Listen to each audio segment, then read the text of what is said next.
Hi. It's it's been a long while since I've done one of these. In all honesty, I haven't really worn this mask in some time, months really. And while I don't exactly feel like it's completely necessary to wear it, I guess it just feels fitting, especially considering that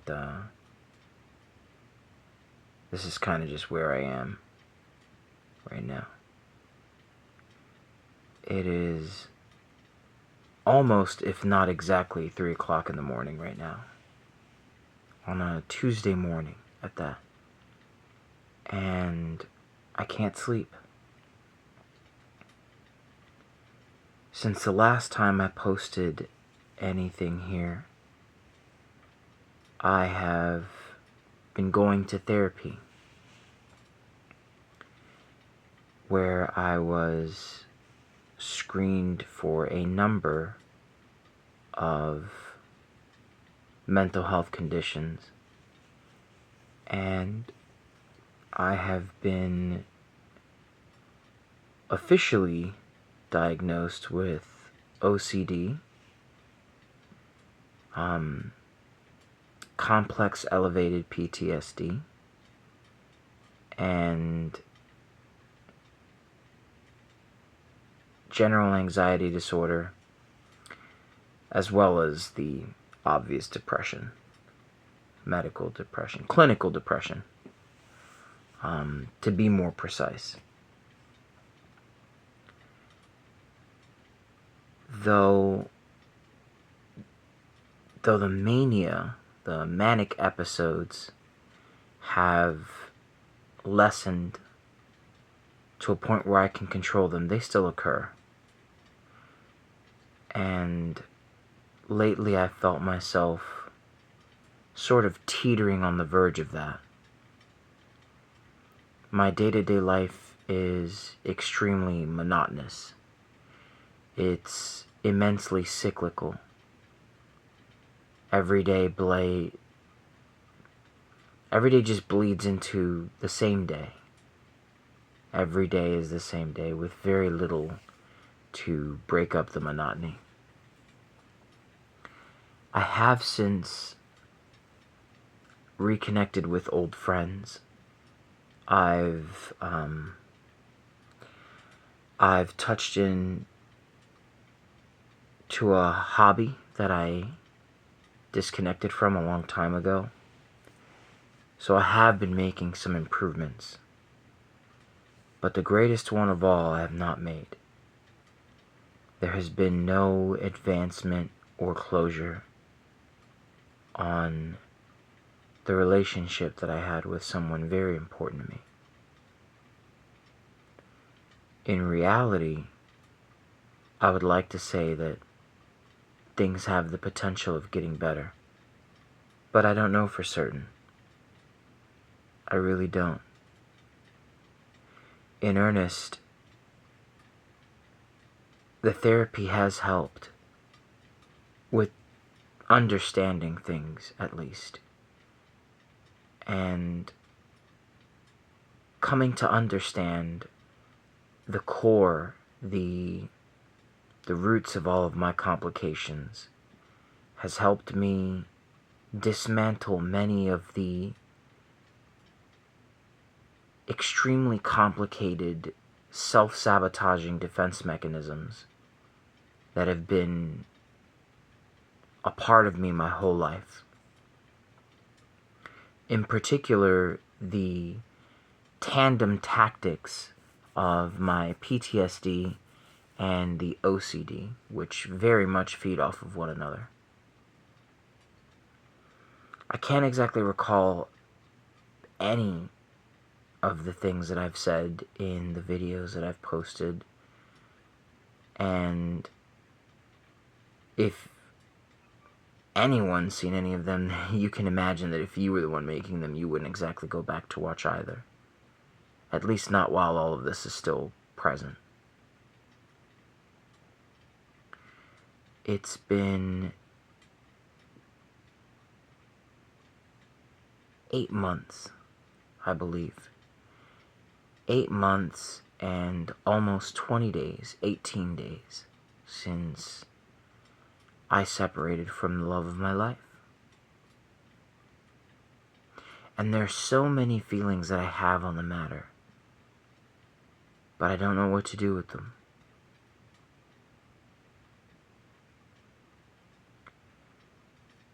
She still feels very much at a loss, and she doesn't quite know what to think or what to feel. She hasn't figured anything out, according to her. And in the world around me, the world outside of me, the reality of it is that it's over. And I'm not oblivious to that fact.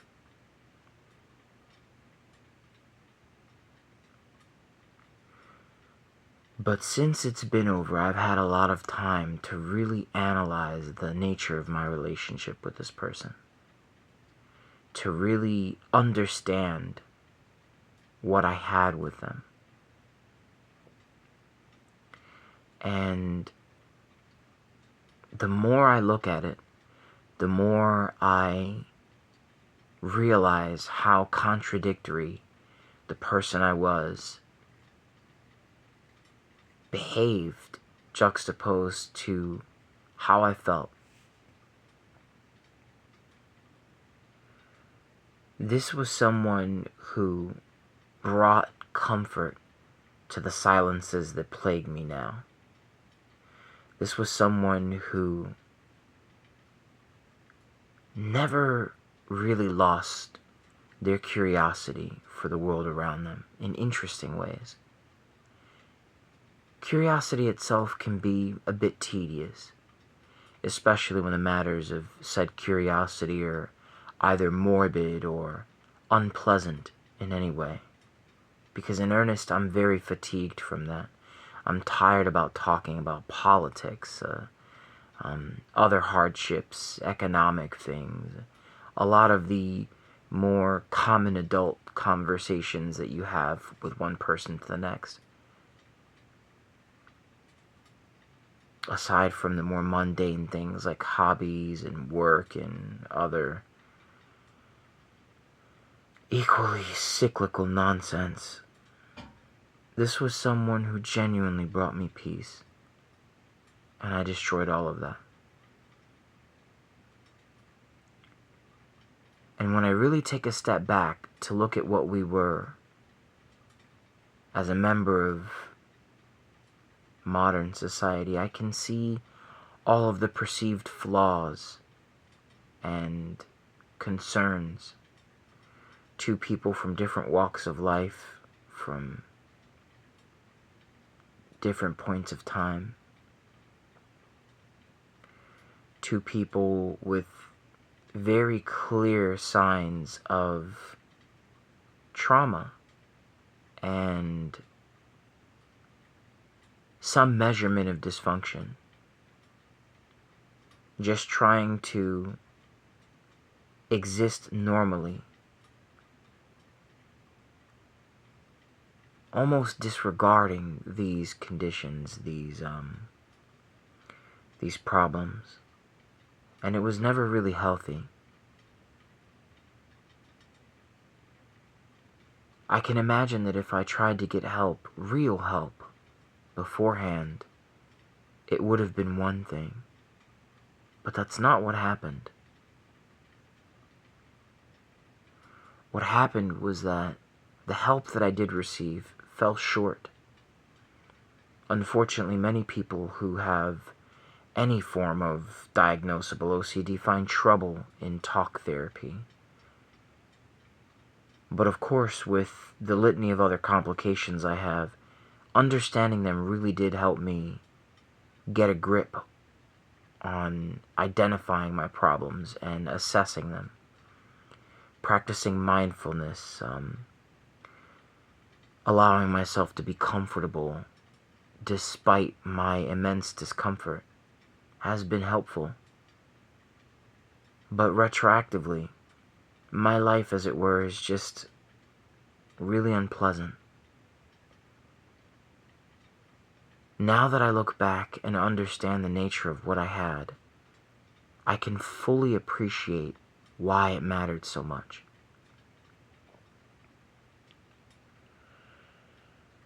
A lot of the people closest to me watched the relationship and thought of it as something simple and cute, because I was never very open or talkative about what mattered to me about it. I don't even think I really was with her. But I understand now.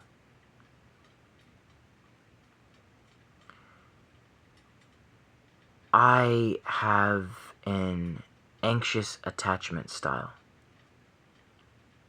I have an unfortunately repetitive history of abandonment, which has given me abandonment issues and has furthered this anxious attachment. All of this stemming from my relationship with my mother. I never had anyone nurturing. I never had someone say things to me that made me question my worth. At least not in a positive way. This was a human being who met me at a point in time in my life when I felt like things couldn't get any worse. Which is fucking hilarious, because, God, if I thought it was bad now, or then rather, excuse me, if I thought it was bad then, now it's doesn't even compare.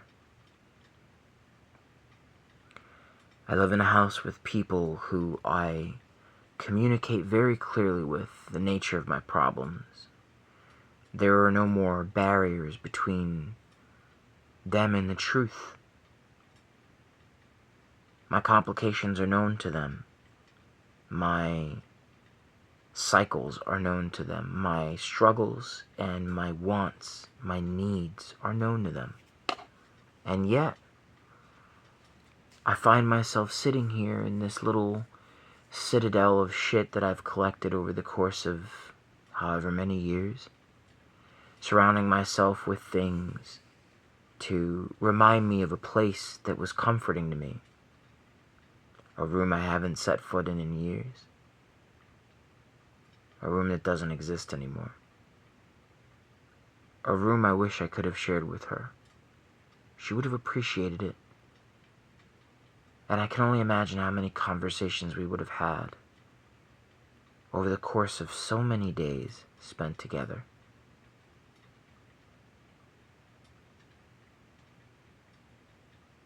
And it's difficult for me.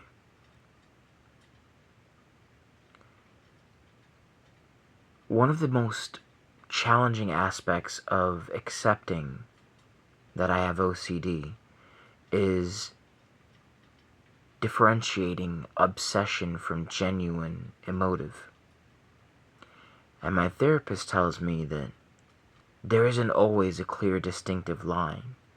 Rather, genuine feelings can grow obsessive. And I frequently ask myself, without choice in the matter really, how much of what I feel is the product of genuine affection and obsession. But at times like this, when I've been awake for well over 20 hours and both my mind and body are too exhausted for the overthinking, the flagellant nature of these intrusive thoughts, the provocative nature of them, when I really ask myself how I feel, I love her. Never in the history of my life has anyone really approached me with words of such sentimentality, with the actions to follow. There are plenty of people on this world that can tell you so many wonderful things that will fill you with a level of elation that just can't be forgotten. But it's another thing to act on those feelings, and this was her. Everything she said was beautiful. I saved so much of it. And I dread the idea of going back to look, for fear of getting lost in that past.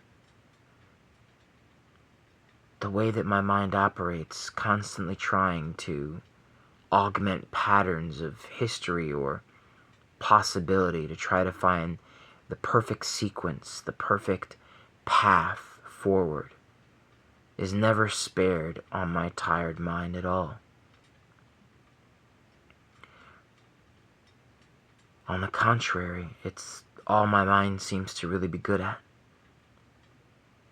Hypervigilance and hyperfixation are a match made in fucking hell, and that's where I find myself.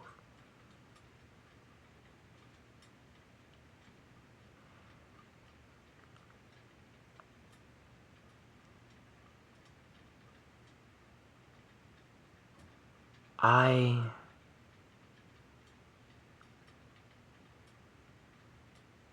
don't miss the convenience of having her around as much as I miss the value that having her around brought. I smiled so much more. I laughed so much more. I was eager for every morning and hesitant to fall asleep. Not just out of fear of the nightmares, but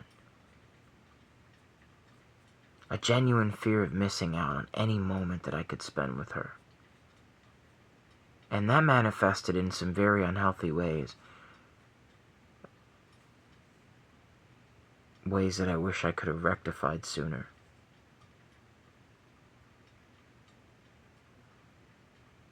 But really, no amount of explaining is going to change anything.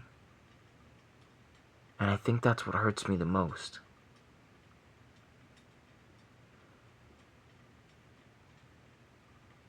I had this belief, one that she instilled in me, that if love is true, if love is mutual and honest and real, that it will prevail, that it will find its way. And of all the unsolvable patterns, of all the cryptic commands, of all the puzzling questions that I've whirled at my own head, the one that I struggle with the most is trying to understand how true those words and actions were if the results are what we have now.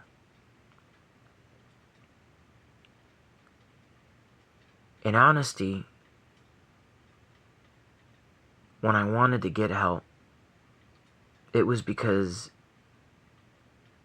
the last shred of self-preservation in me truly just didn't want to give up.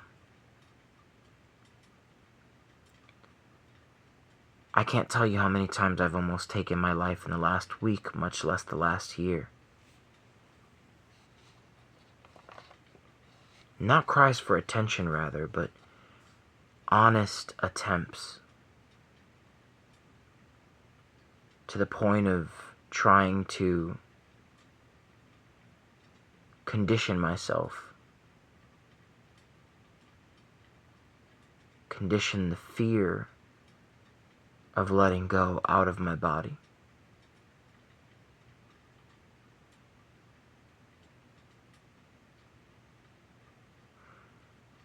But it's because a part of me undyingly believes in the things that she said to me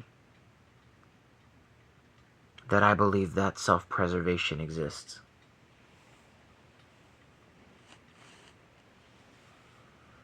And so rather than give in, every moment that I had to reflect on how I was behaving and how I felt told me that I needed to get help. And I'm glad that I did. It's true that I still have moments where I feel like the only real answer for me is to let go of everything, of my life, of this place, of the relationships that I still have. And it's very difficult to fight those feelings off. Because the absolution of a permanent solution,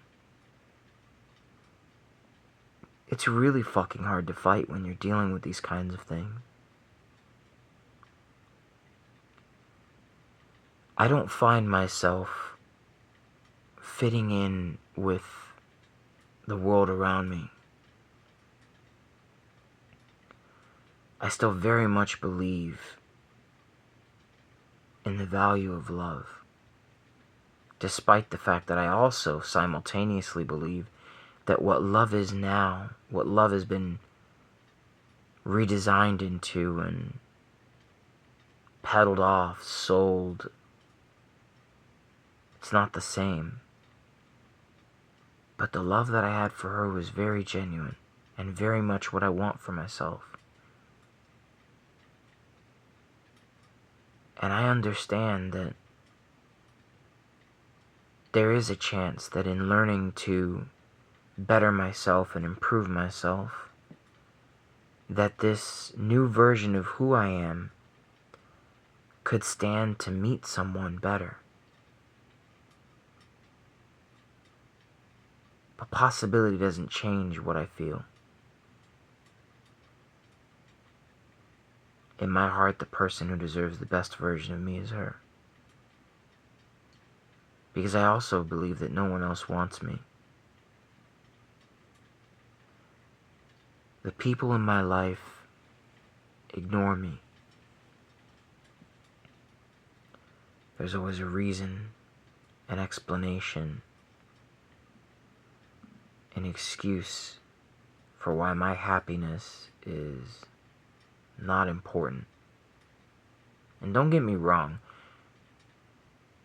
it's not like anyone else's happiness is owed. You don't have to do anything for anyone else. But when you go out of your way to convince them that you care, when you insist and persist that you do care and that you want to give people, you want to give someone that happiness, but you put no effort into it, no consistent effort, it's hard for that person to believe, and that's where I find myself.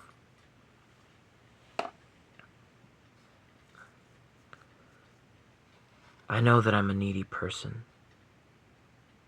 I know that I'm clingy.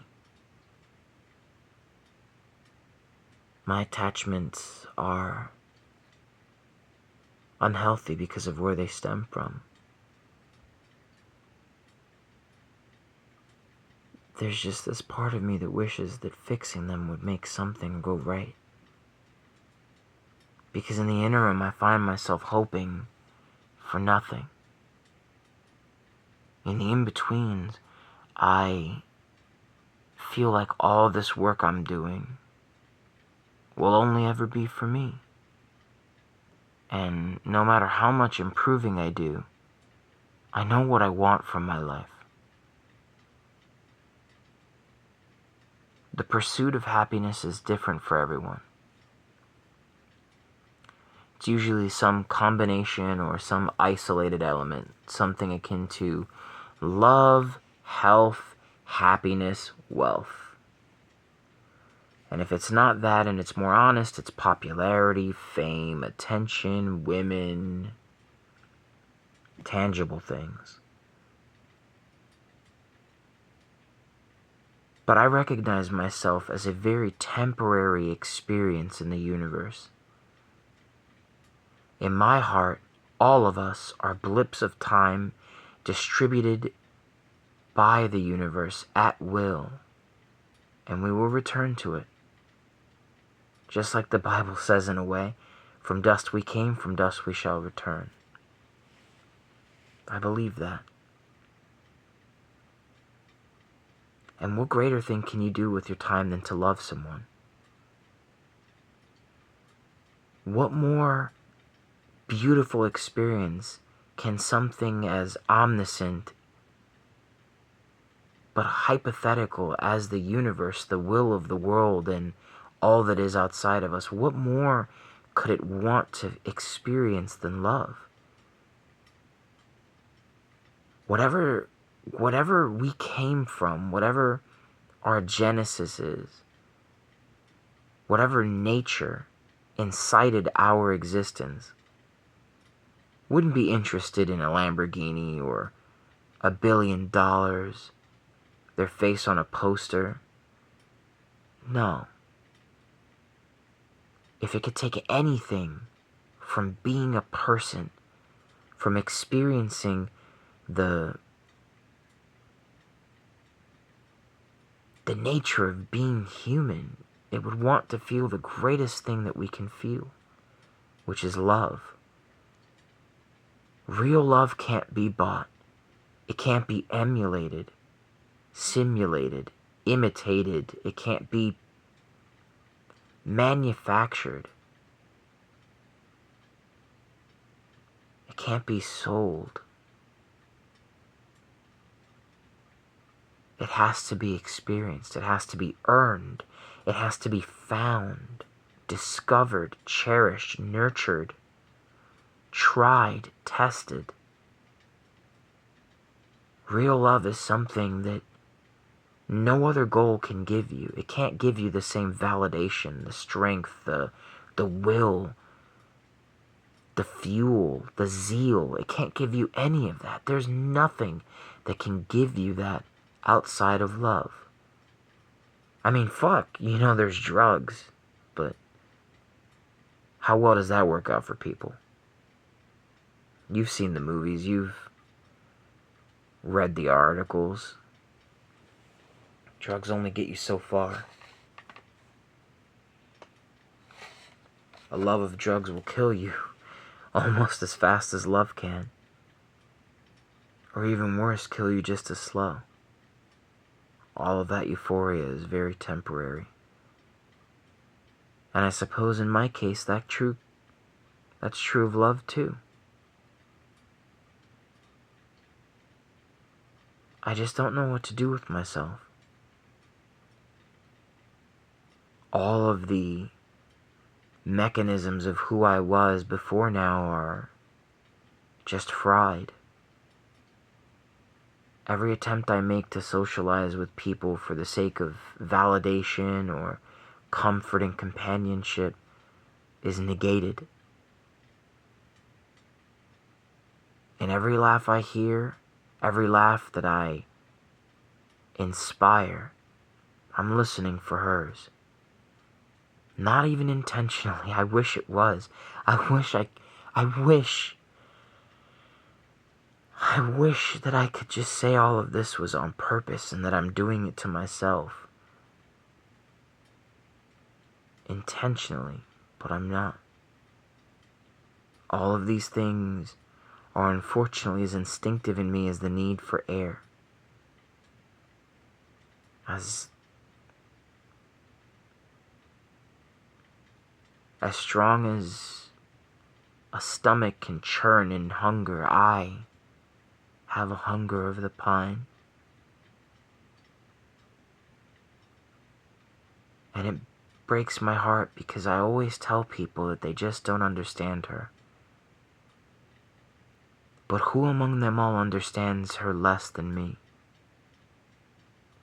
Someone who always expressed such happiness and gratitude for my companionship. And I challenged that with all of my insecurities and my irrational fears.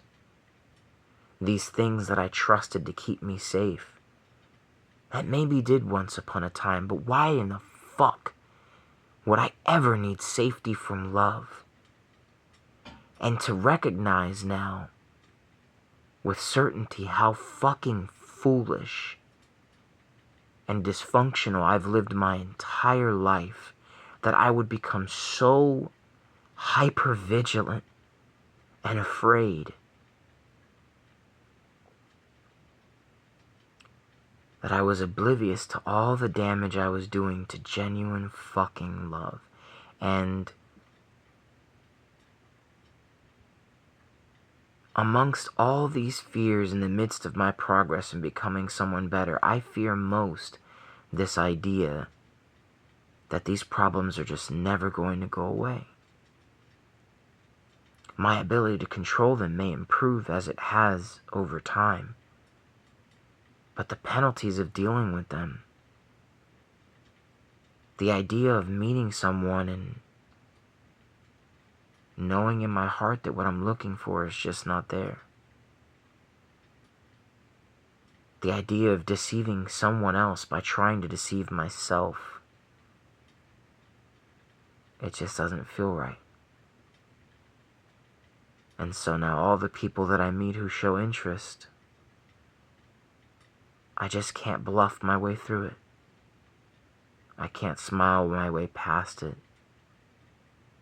There is no gratification from acts of lust or avarice. Not that there ever really was.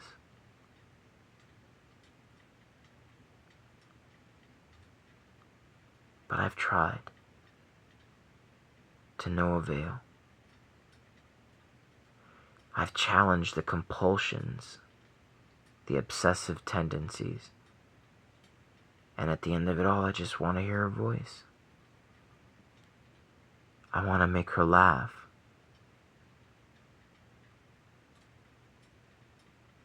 I want to watch the faces that she makes when she fights those laughs.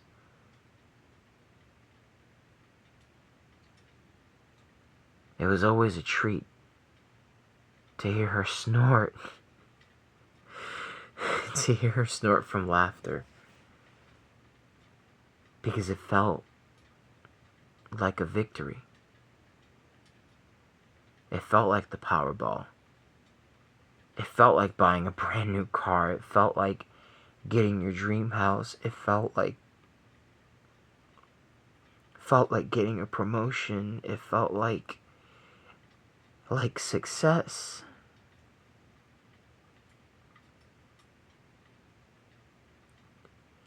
And the more I fell in love, the more I became afraid that it would disappear.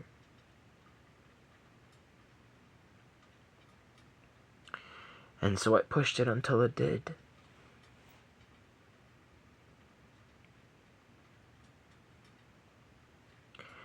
And there is no amount of self-understanding or explanation that can be done in the months have passed. Whatever ashes were left in that fiery pit have been snuffed out.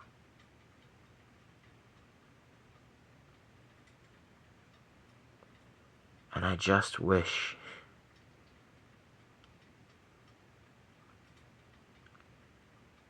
that I felt like getting better could make a difference for me. But I've gone decades in this body with this mind, and no one has ever loved me that purely before.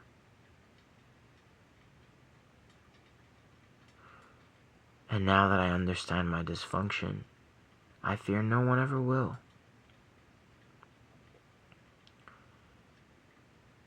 Especially considering that the people that are already in my life don't seem to know how to love me.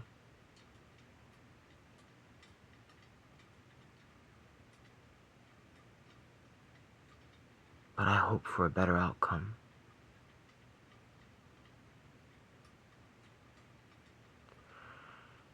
I hope aimlessly and endlessly.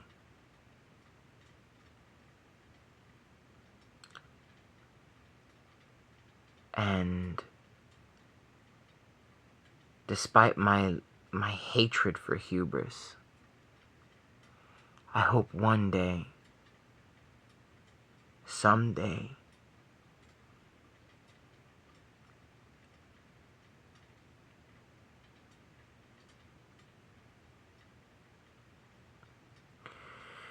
The last video that I ever post on this account is of her and I together. Not just for myself, but in hopes that if some poor fuck just like me finds this, that they don't lose hope too.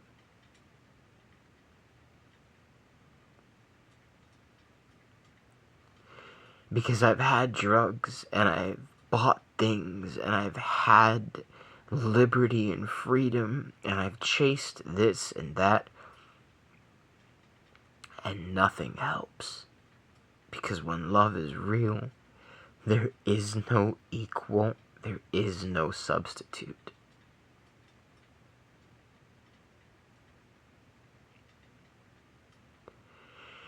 Nor is there an equal or a substitute for the love I share and feel for that girl.